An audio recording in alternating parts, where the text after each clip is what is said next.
Got the garage cleaned up a little bit, but it's time to pull the transmission out of this turd so we can rebuild it. It's Thursday. The rebuild kit's supposed to be here tomorrow. I've never rebuilt a transmission, but got some buddies riding Saturday, so maybe if I stay at it, I can get it done and go riding too. But let's get after it. We're all jacked up. I put wheels under the tires just in case the Harbor Freight specials decide to kill me today. But we gotta get these drive shafts out first. And I don't think I'm gonna take this out as a unit. I might. I think I'm gonna split the transfer case from the transmission if I can get to all the bolts, which is probably, once I drop the cross member, I might be able to get it low enough to get to all the bolts. It's probably not the end of the world just to drop it as a unit, but I'm here by myself, so that might get out of hand real quick. But I'm gonna get these drive shafts out and get this ready to lower and see what we're dealing with. I still got to pull these bolts out, and then I can drop everything just a little bit. You could almost get all the bolts out, except for there's one just on the other side on the top that you can't get to with it sitting right here, or at least it's hard enough that I'm not going to try. I don't even think you can see it from here. No, it's not that one.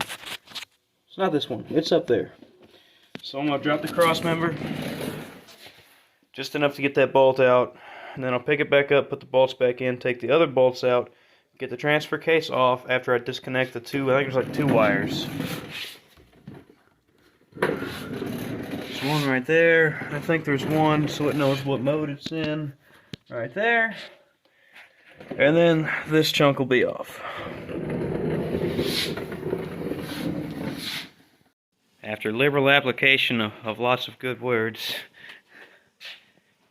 this is what we found. All these are cooked.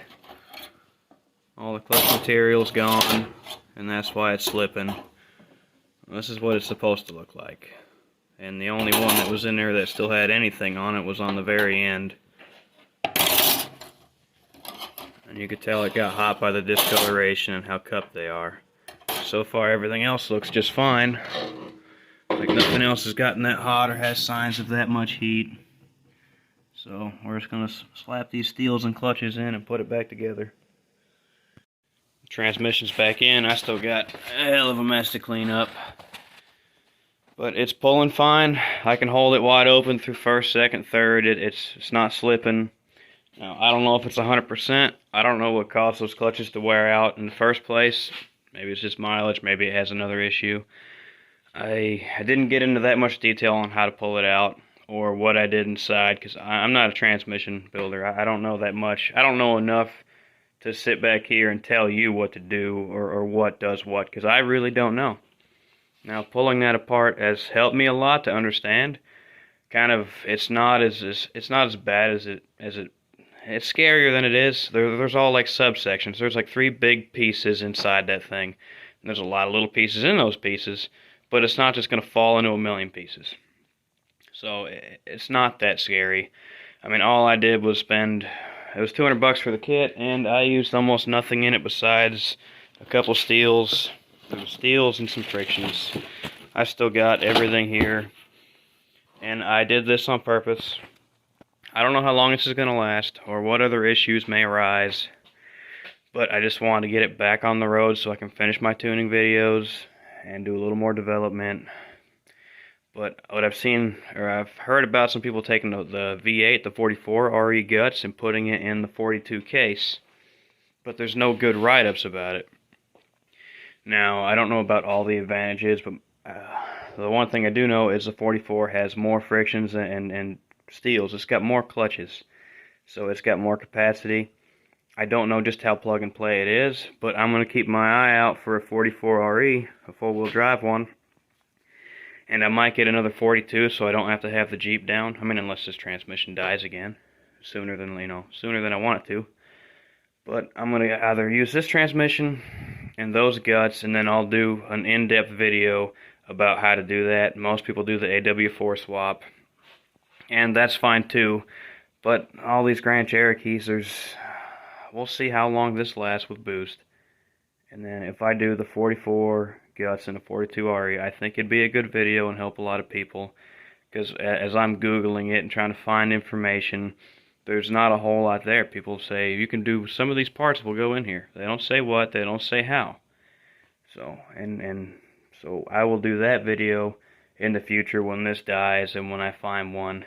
Now, this isn't that hard to do here, jacked up, and I've got a transmission jack and all that stuff, but I don't want to go pull it at the pull apart, so I'll wait for one to come across the marketplace and snag one.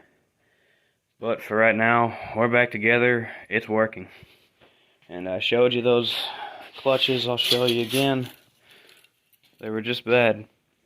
Now, there may be another issue that I don't know enough about that caused this, but the rest of the clutches looked alright. And it looked like someone had been in here. There was that, when we pulled it out, there was two frictions sitting on top of each other, like someone shimmed it with another friction to try to get it by, which is probably the one that still has some material on it.